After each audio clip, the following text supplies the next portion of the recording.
Welcome in. It's another edition of Philly Voice Sports Bets. We appreciate you rolling with us here on the Philly Voice YouTube page. You can leave a thumbs up. You can definitely subscribe as we see the numbers slowly growing here. So we want to let you know what we do each and every day. We, Devan Caney, Harry Mays, myself, Eytan, Shander, Matt Cherico's producing, bringing you anything and everything we can in the world of betting in a conversational, light, fun way. So we appreciate you hanging with us. And we also want to thank Rita's because today's show, as every show, is brought to you by Rita's. You can head to Rita's and any location. Take advantage, as you see, bottom right, candy, kapow, ice. You can go online, ritasiceright.com, use the code FIZZY, and take advantage of any coupons, anything ahead of time. Nothing like preparing ahead of time if you want to go to Rita's.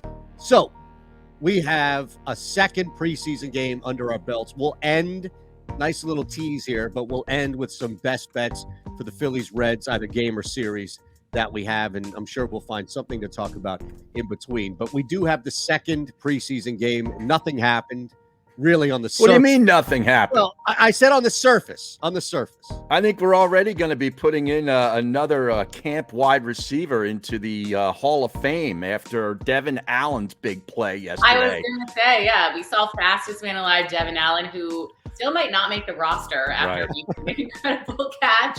We saw second team defense not really show up to the game. Lots of things happened. Okay. Yeah, the over hit. I had the over. Of course, great place to start, the over. I didn't know you played the over. I didn't know you had to play on the game itself. And, man, you talk about, like, this is living on the edge, like walking around without a case on your phone type living on the edge, playing the over in a preseason game without any starters week 2. Well, a lot of these numbers, they were creeping up a little bit, and I think it was at 36.5 when I grabbed it. I think it ended at 34.5. So somebody put something big on the under, and these backups, they were slinging the rock, man. Minshew was moving the football, matriculating the ball down the field, and they ended up in the end zone enough times. I'll take it. All right, I can't knock it. I won't knock it. It was football. You're betting Little League. Well, I am betting Little League, but that's not for this show here because that's a legend, by the way. All right, I can't. All right, I can't deny nor confirm, and I take the fifth. All right, as they all do nowadays. All right, I've got sources deep within the betting community that said not only have you been betting Russian ping pong in the past and WNBA, but you were on Little League baseball. Well, first off, wait, Russian ping pong. Can we go back to that one? Oh, that's a couple years ago, Devin. It's legit. So all I wanted to do was talk about the Eagles, but Devin, how can I not indulge? Right. So what happened was, if you go, a lot of these apps, whatever book we choose, a lot of them for fringe sports and even tennis, which is not technically fringe, but have game casts where you can watch what's happening. So during COVID, it was essentially 2 men or 2 women in a room with tarp all around it, and they were playing ping pong and like closed circuit television. So I wasn't getting a game cast on CBS or ESPN, what have you, and I was looking at this. So what I was trying to do is just build bets off leverage, which is like poker or anything else in the world that requires, the field going one way. So what I would try to do was wait for like a heavy favorite, minus 1,000 plus on, to lose the first set and then jump on that bet live, especially if it dropped and then, maybe he even or she loses the first game. It was a ridiculous premise. It was an absurd sport. I still maintain that there's corruption involved. Absolutely. So that's kind of how it ended for me. So, so your bets did it go well? Like, how did it end for you there? So the problem is that the theory was okay, and it didn't blow up. Like, I didn't lose all my money, anything along those lines. But when you're dealing with an element of corruption, there's also the variance in any sport, right? Like ping pong. There's variance in ping pong in the sense that it's an exciting, fast-moving game. So, I don't blame you. But look, I mean, whatever the hell's going on over in Russia in these closed circuit rooms, I just at some point was like, I need to move on. Now, I will fight back on Harry's I will not put the WNBA in the same group as Russian ping pong and allegedly offshore betting with a Little League, because the WNBA has some sharp angles and there's some really like top level competitors that dominate the sport more than we see even in the NBA because of nights off, long schedule, et cetera. You can get away with that. But you find like 5 to 10 of the top players in the WNBA going up against a weaker team from a player prop standpoint, it's a lot of money to be. Easy I money. agree. Yes. Yeah. WNBA is not on the same playing field as Russian ping pong, I'd say. Or allegedly Little League. And look, who wants to bet Little League and see a 13-year-old miss the mound and That's the ball just go sad. right? Yeah, and yell at the TV. Nobody wants to live that life. No, by any means. Real quick, before we move and keep things going here, is there anything at all? Because Devan, you asked this, I believe, last Friday, right? As far as after the first preseason game. So I just want to follow up here. Is there anything that either one of you were able to extrapolate from week 2 that maybe reinforced or allowed you to take a look at a different side of a bet, or maybe even nudged you to a side to make a bet? And if no is the answer, then no is the answer. But well, I'm starting to have a little bit of regret with regards to the Steelers under. The quarterback's starting to look pretty good. Which so I'm one? a little worried Right? there. Mr. Pitt. Mr. Pitt, yeah, Kenny Yeah. Pitt. Small hands. Mm-hmm. Oh yeah, well we've heard that before, right? Yeah, right. That's the rub on a bunch of guys coming in who've played well. It's like, oh, watch his hands, but no, okay.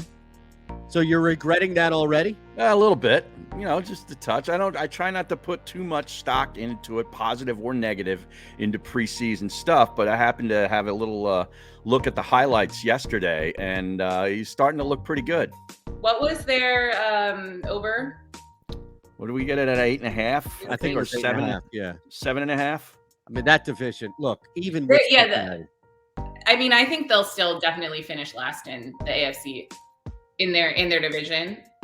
But I mean, maybe they'll get 9. I don't know. That'd be generous. I don't know. I think that is generous, to be honest. Yeah. No. With a rookie quarterback, let's be fair here. They don't have a bunch of skill guys that are dominating on the outside either. Mm-hmm.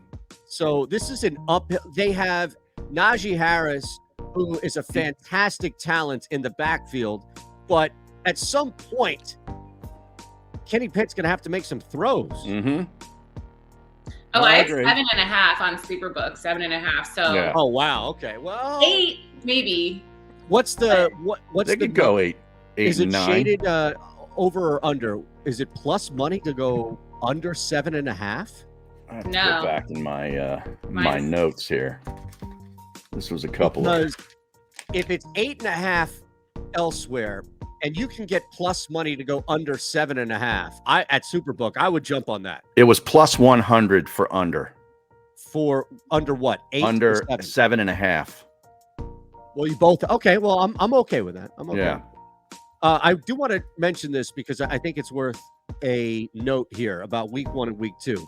We talked about the Eagles, right? That thing opened up at 4.5. And just because this comes up in conversation, it will come up in conversation with so many people. There are sites and maybe it's even books. Maybe it's even the books that we all work with individually, separately, what have you. But you get a lot of information that is just impossible to calculate about tickets, right? Like, oh, this 60% of the money is here or 54%. It's just impossible because there are so many different places taking money. There's no way for one Right. source to calculate it all. But the Eagles line is a pretty good, interesting example of how you can kind of figure out where money is coming from, sharp people versus just the rest of us. It opens up at 4.5. 3 is a key number. 4 now has become a key number, like 6 and 7 because of the 2-point conversions and missed, what have you. So who would bet? Like, why would the Philly Godfather take a 4.5 line and smash the shit out of it when it's gone to 3.5? Because nobody is moved. No sharp individual is moving a number from or taking it, after it's moved through a key number. So 3.5, you can bet that at your own risk. But I just wanted to bring that up, that it's moved significantly through a key number, and it's not sharp people doing that. That's one thing we can infer from. Does that make sense? Yeah, makes total sense. I like the Eagles in week 1. We've already talked about that. Yeah, but at 3.5, you're taking the worst of it, Harry. Yeah. Well, sometimes you got to take the worst of it. Well, I would get ahead of week 2. This is bettable. Get it right now before it moves to 3. This is the last thing I'll give you on the NFL before we move on. But the Philadelphia Eagles sit at -2 for their home opener. I don't against the care. Vikings. Against the Vikings. Yeah. It's Kirk Cousins. It's Monday Night Football. It's prime time. We know the drill. A new coach. We just know the drill about all the things that are working against Minnesota in that game. It's only a 2-point line. Let me tell you, even if Detroit somehow covers the spread or shocks the world and wins, everybody from sharp to public is going to be, oh, the Eagles are going to slam this thing. It's going to move to 3. I promise you, at some point, this will move to 3. So you might as well jump in now at 8-22-22. And you know what? I'm looking up the Eagles, what their primetime record. I know they didn't have too many primetime games last season, but I feel like it was not good. Did we win a single primetime game last season? There was something about the bright lights where the Eagles just did not perform well when the pressure was on. And that's what makes me nervous for that home opener. And I also feel like it's just classic Philadelphia Eagles narrative that's why week 1 actually worries me. Like games that everyone expects us to win, we seem to drop, and games that no one expects us to win or even be competitive in, we are. So I don't know. What number did you have that at, Eytan? At 2. The money line, I have it at 138 to plus 118. Okay. So it might be a better hold market from that regard. But Devan, I think I agree with you to that extent of looking at week 1 as that lock that everybody thinks, and then Detroit either wins or covers. Yeah. So I'm giving them some benefit of the doubt week 2. But look, would I be super shocked if they disappointed 2 straight weeks, especially from the betting standpoint? No, I just think that number is truly going to get to 3. So I want to get ahead of it from that standpoint. But if you like the Vikings, then you might as well wait. Might as well wait. The Eagles are -2.5 at -110 at Parks. Okay, so I have it at -2. Now, again, it also depends on what the plus side is for the Vig, but I have it at +2, 105, -2, 115. So depending on where you are, again, shop. I am not watching it. I'm done with anything related to Game of Thrones, but I'm guessing on the text chain that Devan, you watched. Are you going to give us a breakdown of episode 1? Harry, you I want to know, Eytan, I saw your tweet, and I just want to know what Game of Thrones ever did to you. Like, why? He was really into it. My time, like we all have time is money as our mentality, right? You hustle as much as anybody in this city. Harry's been working in this town forever. I just have no choice, especially with the kid now. I have to keep working, right? So time, that's the only thing that I really... Well, why is that a waste of time? Did you watch the first show, Game of Thrones? Twice. And I read the books. Well, no. That's different. The books did not let you down. But whatever... The books haven't finished yet, so there's no ending to disappoint in the way that the show did.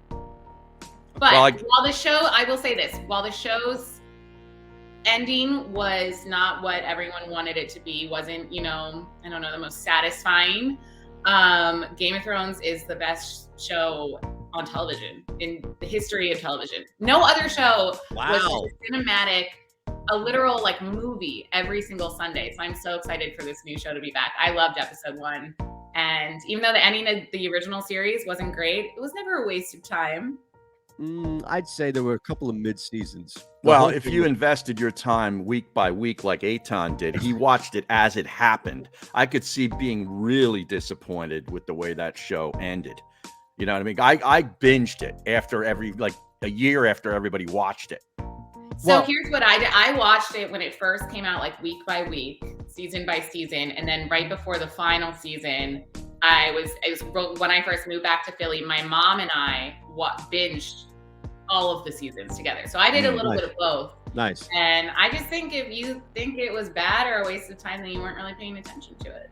I'm telling you, we will differ on this opinion until however long in eternity it's written in stone. I think the show had strong elements. I agree with you that it was a fantastic cinematography. Make up a Mad Dog word here. Right? But, give me a Mad Dog Russo. I don't know. I don't know what the proper, it was a beautiful presentation, and I truly was wrapped in some characters. I thought that it became stale in the mid, and I thought at the end I was disappointed. But here's the thing. you say it was the best show ever, right? As far as on TV. And this is where we can get the chat people. I thought that's the afternoon radio show in Philly now, the best show ever. Well, that's with a question mark, right? Oh, okay. I don't think that's been answered yet. Okay. But Devan, now here's the thing. Let's put 3 other shows in here real quick, and then we'll get out with a best bet or two for the Phillies Reds, what we have, or just baseball in general. But what other shows would you put up? And let's just keep it HBO, right? Because now we don't have time to go deep into this. HBO, you've got Game of Thrones, and that's Devan. So you could put the odds out on there on the chat, vote for which one you have it. But Game of Thrones, you have to put The Wire in there, for me at least. Yeah. Sopranos, Breaking Bad.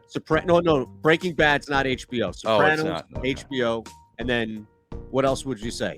And no genre is off limits. So if you want to put a comedy or anything, that's fine too. But what would be the 4th?